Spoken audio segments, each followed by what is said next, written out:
All right, 5, 4, 3, 2, 1, and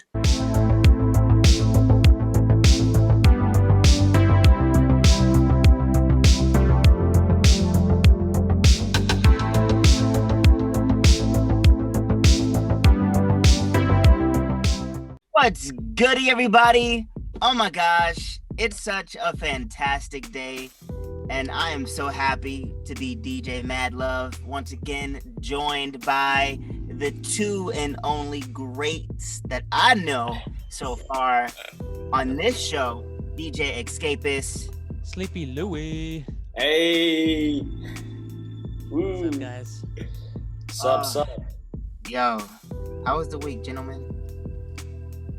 Yo, it's been crazy as usual, as every week has. But... Same. I just been on it, with like midterms results and coming up to the end of the semester. So yeah, a lot going on. I'm so excited. I really say that a lot. I'm so excited. I feel like fucking what's that dude's name? Kevin Hart. Like a light skin. Hey, you've Mr. become a radio SobbyButton. personality, man. Hi, how's it going? Yo, dude, welcome to BST LYFE. Thank you for having me. Can you hear me all right? Oh yeah. Yep. Okay, Definitely. awesome. If the audio ever cuts out or is weird, just let me know and I'll say what I need to say again. We'll do. Man, I'm grateful. Thank you for coming on the show. Thank you for having me. You've been Artist of the Week. I believe you were in the Fall Songwriting Club. I was, yeah. And now, like, I did a deep dive into your music, and bro, like, you're very gifted. You're very gifted, and I really enjoy your eclecticism. So, who are you? And like, what can you tell us about like you and your music, and even your name, SobbyButton? Okay, so my name is Bobby Sutton, and so SobbyButton is just kind of spoonerized. It's just like, it's easy, everyone's always like, is your last name really Button? Like, no, it's not, it's fine. But I go to LMU, or I'm taking a leave of absence right now, but music has kind of always been a very recurring theme in my life. And so this album in itself really just stemmed from all the different genres and influences of the people around me, from things like R&B and hip hop, which one of my close roommates, Jacob, listens a lot to like some deep roots in indie rock and alternative rock or classic rock that, let's say, my dad would show me as a kid, to kind of funk or punk influences. And it kind of all comes out in different ways. And like, I used some samples in some of the tracks, or I would take my own kind of audio and splice it together to make this, I would say, like, it's like a texture in a way. And like all these layers on top of each other, they're gonna come together. And like all my friends here were joking. They're like, yeah, this is just like a soundtrack, right? It just sounds like a soundtrack to a movie instead of just, something you might hear on like just when you flip on the radio or something. But it's interesting you say you did a deep dive, because that's what I wanted it to be, I really wanted you to like invest the time and kind of listen to it as a whole and kind of have it be your own experience. And I'd love to hear what you thought about it. It really was like, I don't know, it feels like felt like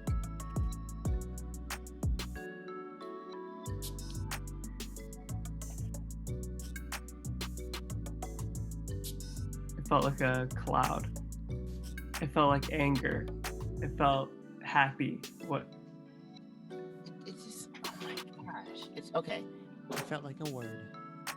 No, it felt like words. Okay, you know that cartoons where the character is traveling to like this warp hole? Yeah.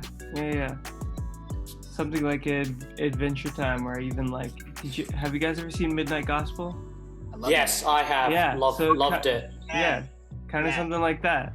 It feels like when he gets shot out that little spout thing, and he's trying. Yeah, he just gets like, yeah, dude. 100%. Honestly, it felt like that, and every different emotion, every different bit of intensity, or like Oh yeah. just with our tension, felt like the different universes and the different planets that like I'm traveling by. That's incredible. I love to hear that, because it's just like, you know, I know music affects everyone differently. And kind of like each time you go back and you listen to even some of your favorite songs on different speakers or through headphones, you'll hear something different. And so with you saying it kind of shot you through this wormhole, that was like your own experience, you know? That was kind of just like the treatment, and I'm sure it could have even been a different experience if you listened to it in a different situation, right? Right, Yeah. like on some shrooms, maybe. Yeah. That'd be Definitely. insane. It's That's so crazy. an emotion of different stuff. Yeah. Going down like a wormhole of sorts. A wormhole. So Sure.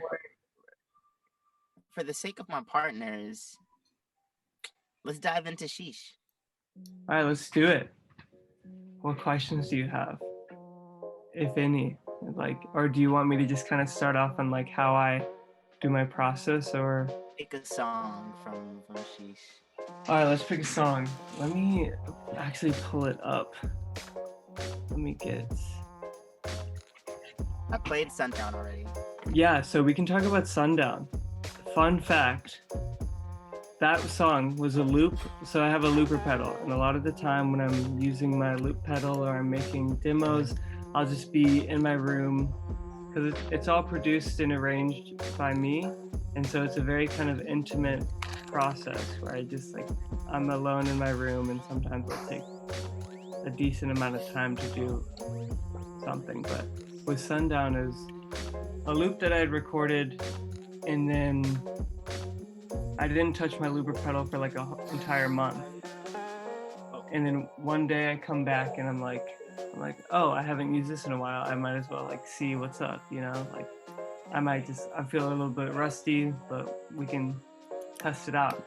And I put it on, and that the entire percussive side of Sundown and the like riff that kind of continues throughout the whole thing was just on the loop pedal. And I played it, and it was like playing through my amp, and I was like, thank you, past self, for making this. Because it was kind of like rediscovering an old project, right, that you make. And then you kind of, I had that in me at one time, right? And so, yeah.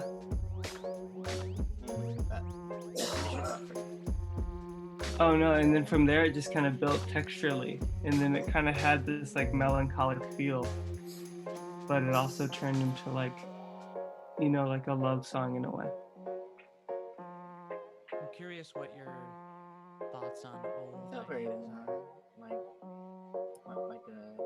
I wouldn't say stereotypical, but like most love songs do.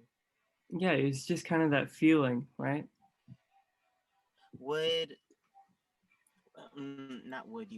Do you resonate at all with like commercial music?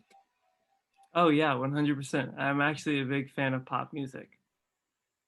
Okay. And like kind of mainstream music. I think it's super interesting. There's something about it, right? And like how those melodies and like the snap and like a kick and a snare like following, right? And it has the same BPM. It's just like something that kind of gets you moving. Yeah. Is it say that you're more experimental? What was that? Is it safe to say that you're more experimental, that you lean towards that you lean more towards the experimental than the commercial? I'd probably say yeah, for sure.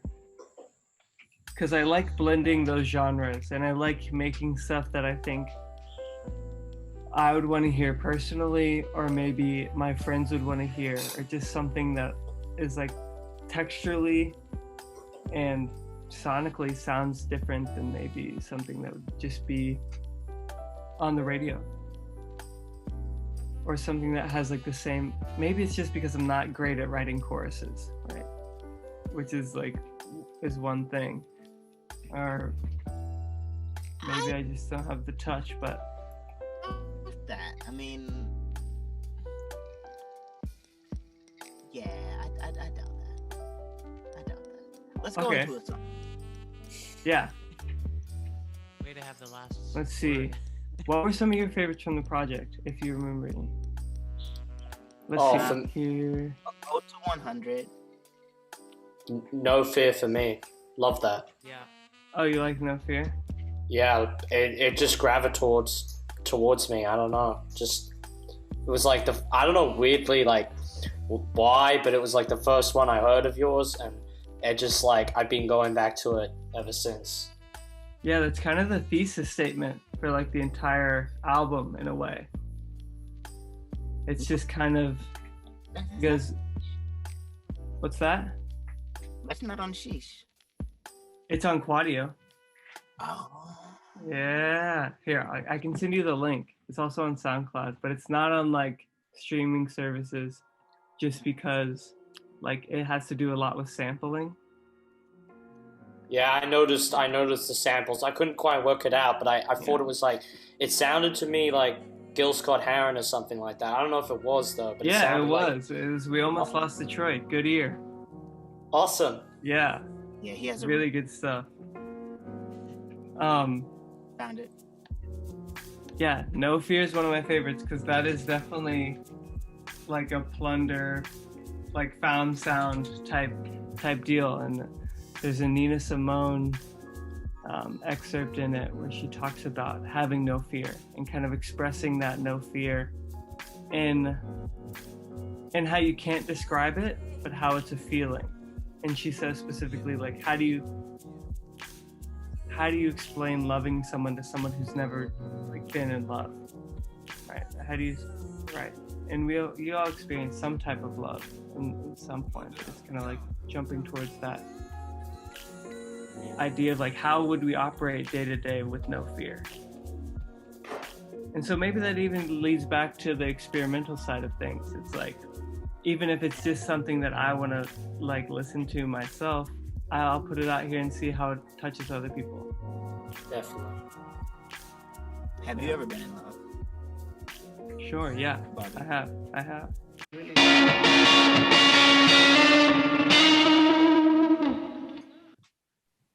Yo. Oh my gosh. I was listening to this on the way to the grocery store and I just had it in my headphones.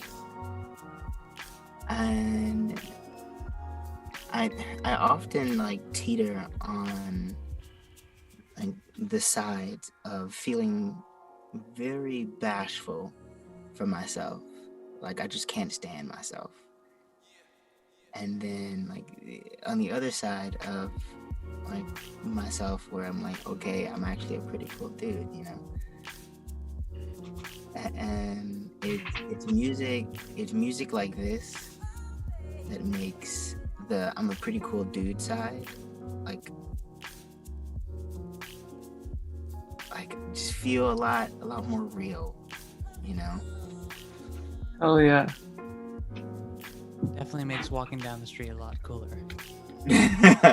when you're going through your sample libraries or where you got these samples, like what was firing off in your mind that says, you know what, I'm gonna build this song around these ideas of like love and self-acceptance and being fearless and being engaged, and like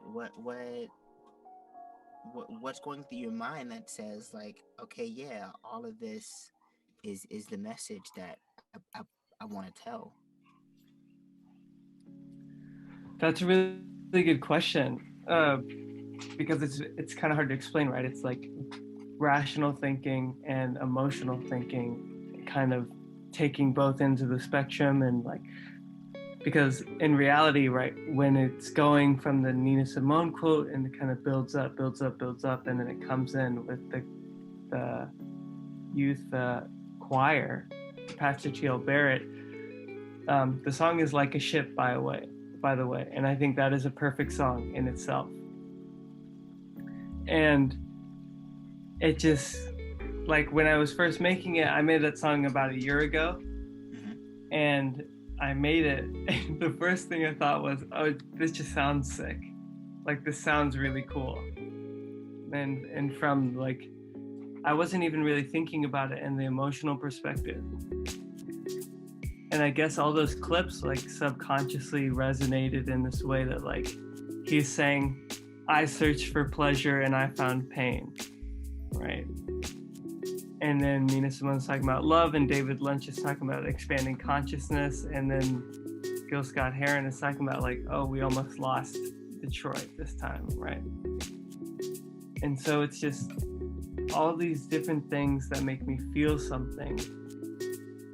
And then I guess I'm assigning the meaning to it later in the rational state of mind, but it's largely working from that subconscious, like, area of just, like,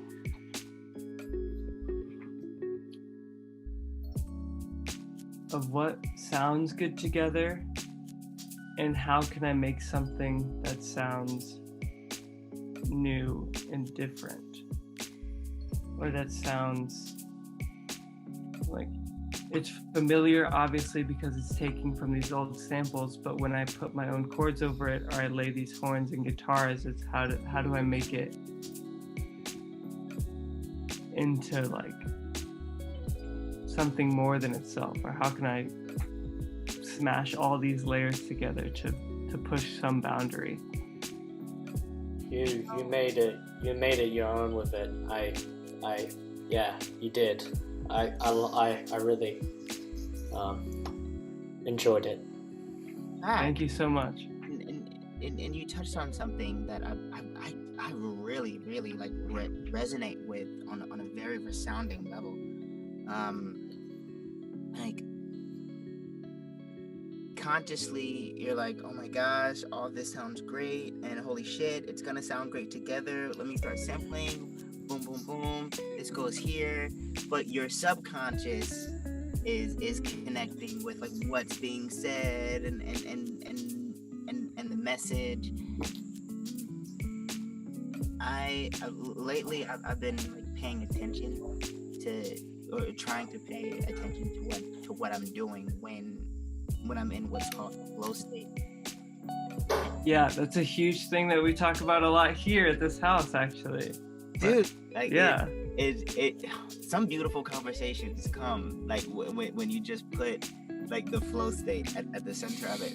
So, like, I noticed that it's just very subconscious, and then like, after the song is quote unquote done, I'm like, holy crap, like, that's what I'm talking about. Like, that's what it sounds like when I'm not, like, when my conscious mind is no longer paying attention to what sounds go together, what melodies go with this sound, how does this drum texture go with this road, and how does this, like, really shimmery synth go with this really low end heavy distorted guitar, and blah blah blah. Yeah.